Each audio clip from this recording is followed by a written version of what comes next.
सबसे पहले बात करेंगे उत्तरकाशी की, जहां लगातार लैंडस्लाइड हो रहा है। यहां गंगोत्री हाईवे पर भूस्खलन हुआ है। ज्ञानसू के पास ये भूस्खलन हुआ है, जिसमें हाईवे का 40 मीटर हिस्सा भागीरथी में समा गया। तो यही नहीं, निर्माणाधीन ऑल वेदर रोड का काम भी खतरे की जद में आ गया है।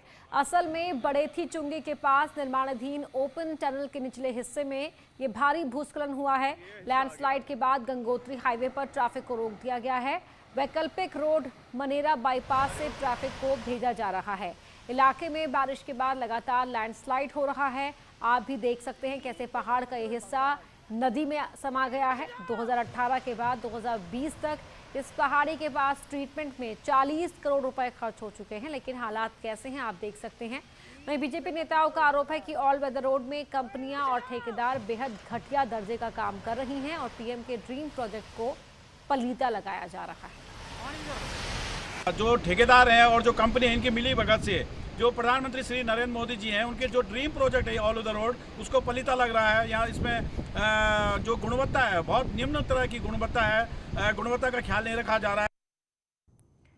उत्तराखंड विधानसभा चुनाव में बीजेपी पूरी ताकत झोंक रही है और बड़ी खबर यह है कि इसी महीने बीजेपी के राष्ट्रीय अध्यक्ष जेपी नड्डा उत्तराखंड के दौरे पर आ रहे हैं। बताया जा रहा है कि जेपी नड्डा 21 और 22 अगस्त को देहरादून दौरे पर आएंगे। नड्डा के दौरे को लेकर बीजेपी तैयारियों में जुट गई है। जेपी नड्डा का यह दौरा बेहद महत्वपूर्ण माना जा रहा है। चुनाव से पहले इसे खास रणनीति के तौर पर देखा जा रहा है।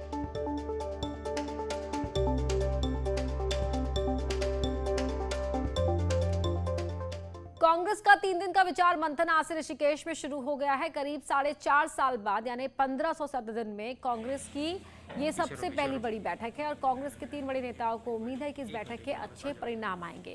प्रदेश अध्यक्ष गणेश गोदियाल, नेता विपक्ष प्रीतम सिंह और कैंपेन कमेटी के चेयरमैन हरीश रावत का कहना है कि इस मीटिंग में कमेटी संगठन और चुनाव पर चर्चा होगी। कांग्रेस के एक नेता और कार्यकर्ता का काम तय होगा कि जनता तक कांग्रेस का संदेश पहुंच सके।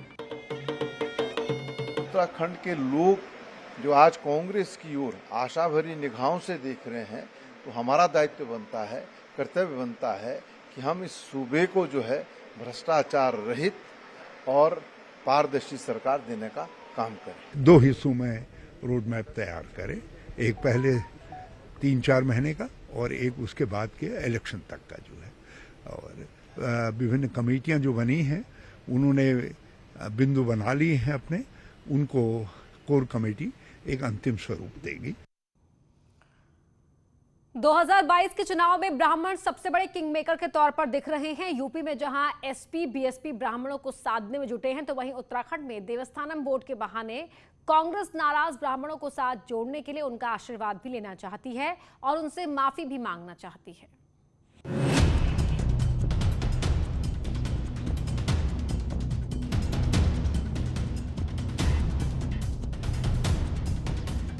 चारधाम में पूजा पाठ करने वाले पंडित पुरोहित करीब 20 महीने से प्रदर्शन कर रहे हैं, पर बात अब 1 महीने पहले सत्ता संभालने वाले मुख्यमंत्री पुष्कर धामी ने सुनी है। फैसला क्या होगा ये तो वक्त बताएगा, लेकिन चारधाम में नाराज बैठे ब्राह्मणों का आशीर्वाद अब कांग्रेस लेना चाहती है।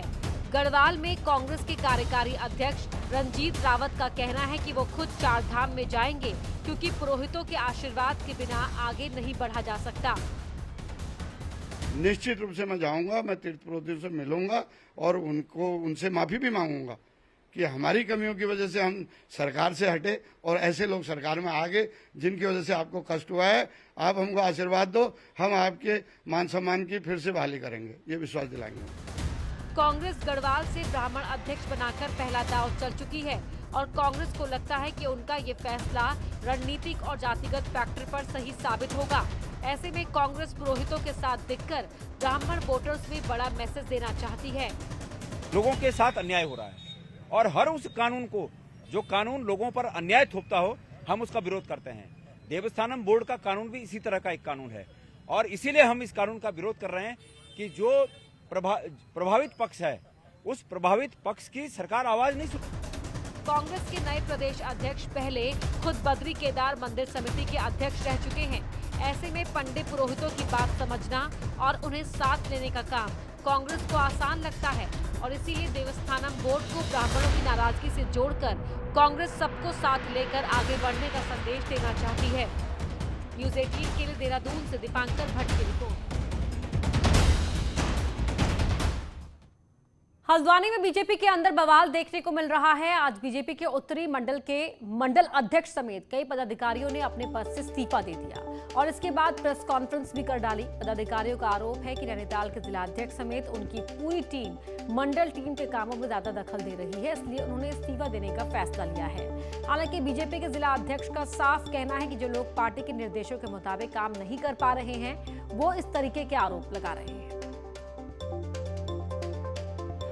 उनकी मनमानी, जो उन्होंने मनमानी कर रखी है, वो मनमानी का में बहुत हम लोगों में आक्रोश था। हमें बहुत उन्होंने पीड़ित कर रखा था, बहुत परेशान कर रखा था, तब जाके हमने अपने पद से इस्तीफा दिया है। अगर किसी को कार्य करने में कोई दिक्कत होती है, अगर उसकी क्षमता नहीं है, तो संगठन पर आरोप लगाना बड़ा अजीब सा लगता है। मैं कहता हूँ ना, 28 तारीख तक ऑल इज वेल, अचानक से 29 तारीख को सब दिक्कतें खड़ी होना कहीं ना कहीं संदेह उत्पन्न करता है। परिवहन विभाग के रिटायर्ड अधिकारी आलोक गुप्ता को सेवा विस्तार देने के लिए बीजेपी नेताओं के सिफारिशी लेटर के मामले ने तूल पकड़ लिया है।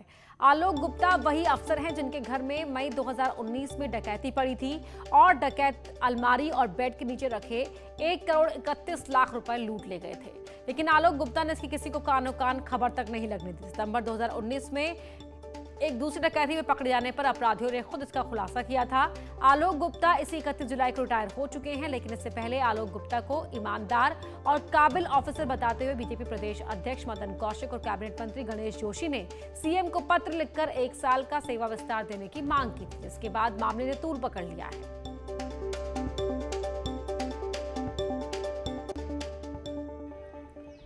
देखिए, भाजपा के खाने के दांत कुछ और हैं, दिखाने के दांत कुछ और हैं। दिखाने को वो कहते हैं भ्रष्टाचार के विरोध में है, लेकिन भ्रष्टाचार उनका श्रृंगार है, भोजन है। अब देखिए क्या रहता है, हम राजनीतिक क्षेत्र में काम करते हैं और राजनीतिक क्षेत्र में हम अनेक लोग मिलने आते हैं, तो स्वाभाविक तौर पर जो इस आधार पर हम लिखते हैं, तो बाकी क्या है कैसे है तो विभाग का काम है। देहरादून में बड़ासी लच्छीवाला के बाद मियांवाला फ्लाईओवर पर सवाल उठने लगे हैं। फ्लाईओवर में आई दरार के बाद कांग्रेस सरकार के खिलाफ प्रदर्शन किया और जांच की मांग की।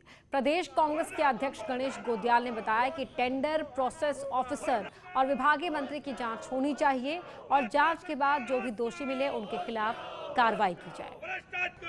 एक धक्का और दो, एक धक्का और दो, भाजपा सरकार मुर्दाबाद, मुर्दाबाद, मुर्दाबाद। शिकायत नहीं, हाथ कंगन को आरसी क्या, वही कहावत है कि सामने दिख रहा है। ये एक पुल हो तो ये माना जा सकता है कि भाई उस किसी इंजीनियर की गलती हो सकती है, लेकिन इस उत्तराखंड में जब से भारतीय जनता पार्टी की सरकार बनी है और इन्होंने इस देहरादून में जितने भी पुल बनाए हैं, एक पुल भी सही कंडीशन में नहीं है। आज हर एक पुल गिरने की कगार में है। उत्तराखंड में बुधवार यानी कल से खेल एक्टिविटी शुरू हो जाएगी। सभी जिलों के लिए खेल निदेशालय की तरफ से कोविड एसओपी जारी की गई है और नियमों के तहत स्टेडियम खोलने की परमिशन दी है और 50% क्षमता के साथ खेल एक्टिविटी शुरू होगी। हालांकि हर खिलाड़ी को अपने पेरेंट्स से परमिशन लेटर लाना होगा। इस दौरान एथलीट एक रूम में नहीं रुकेंगे, खिलाड़ी फिजिकल कॉन्टैक्ट नहीं कर पाएंगे, टॉवल और बोतल शेयर नहीं होंगे। स्पोर्ट्स सेंटर में बाहरी एथलीट के आने पर रोक रहेगी। स्पोर्ट्स की एसओपी जारी करी है, जिसमें वो समस्त मेजर्स रखे गए हैं जिनके अधीन हमारे डीएसओज, हमारे कोचेज उनके अधीन कार्य करेंगे। अल्मोड़ा में रेस्क्यू किए गए गुलदार की मौत हो गई, जिससे हड़कंप मच गया है। सोमवार को लमगड़ा ब्लॉक के उज्जौला गांव में एक घर में गुलदार घुस गया था। लंबे ऑपरेशन के बाद गुलदार को रेस्क्यू किया गया और रेस्क्यू सेंटर पहुंचाया गया, लेकिन यहां आज गुलदार ने रेस्क्यू सेंटर में दम तोड़ दिया, जिसके बाद सवाल उठ रहा है कि क्या गुलदार पहले से ही बीमार था या फिर वन विभाग की लापरवाही से गुलदार की मौत हुई है।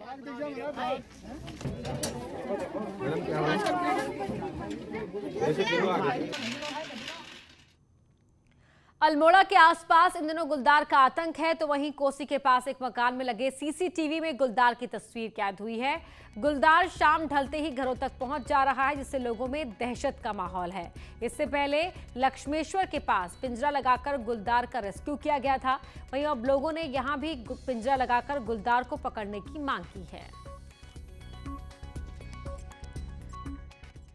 यहां रुक एक छोटे से ब्रेक के लिए, जल्द लौटते हैं।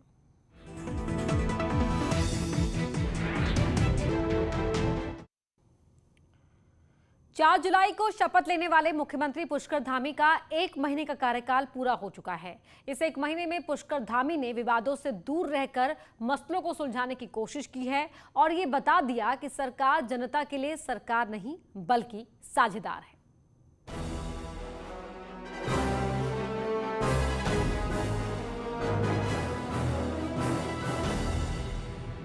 मैं उत्तराखंड राज्य के मुख्यमंत्री के रूप में अपने कर्तव्यों का श्रद्धापूर्वक और शुद्ध अंतःकरण से निर्वहन करूंगा।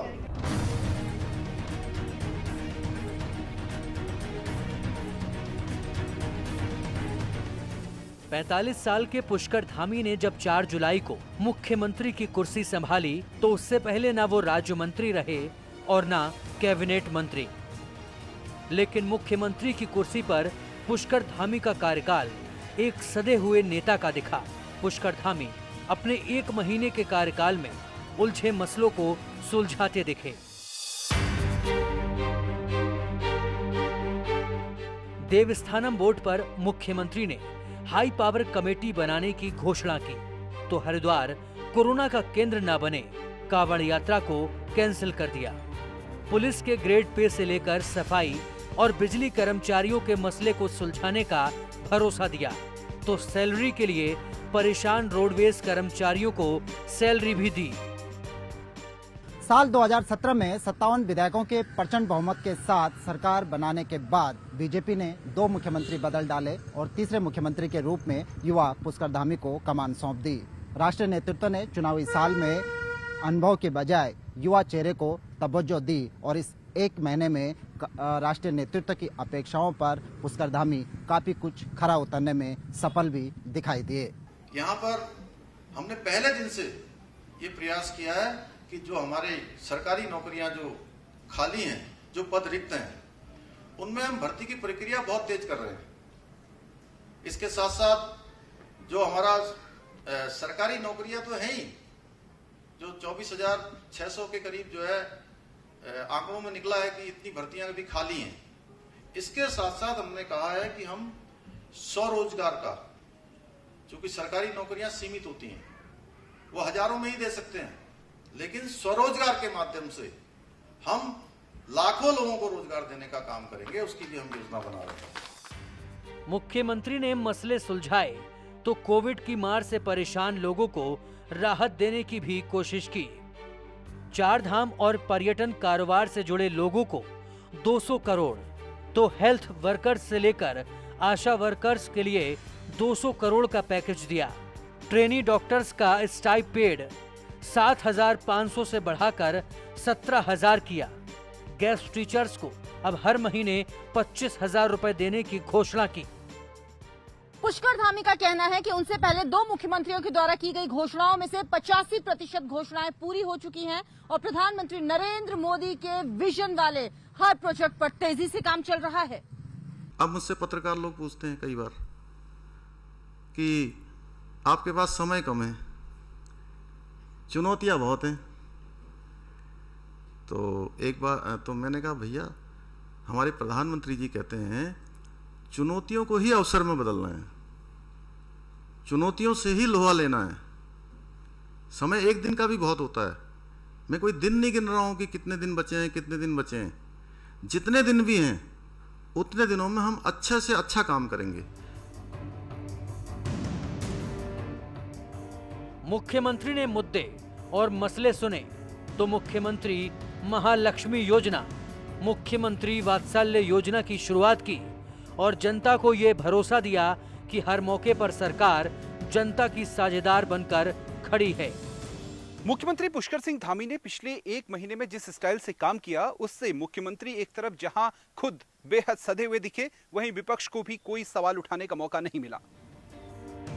मुख्यमंत्री पुष्कर धामी का कहना है, नो पेंडिंग वर्क की पॉलिसी पर काम होना चाहिए और ब्लॉक का काम तहसील में, तहसील का जिले में और जिले का काम मंडल में नहीं आना चाहिए और काम ठीक से हो, जनता को दिक्कत ना हो। इसकी मॉनिटरिंग के लिए वो खुद सभी जिलों का दौरा करेंगे और इसी को देखते हुए मुख्यमंत्री ने शासन में कुर्सी जमा कर बैठे अफसरों की कुर्सी बदली है। पुष्कर धामी का कहना है कि साल 2027 तक उत्तराखंड को कई क्षेत्रों में अग्रणी राज्य बनाना है, लेकिन उससे पहले बेहद जरूरी है कि साल 2022 के चुनाव से पहले जन गण मन की बातें सुनी जाएं और जनता के सारे काम पूरे किए जाएं। मुख्यमंत्री पुष्कर धामी के सामने वक्त कम है और साफ है कि चुनावों में चेहरा पुष्कर धामी का होगा। ऐसे में 1 महीने के कार्यकाल में मुख्यमंत्री ने खुद सदा हुआ दिखते हुए जनता को साधने की कोशिश की है। Bureau report, news 18।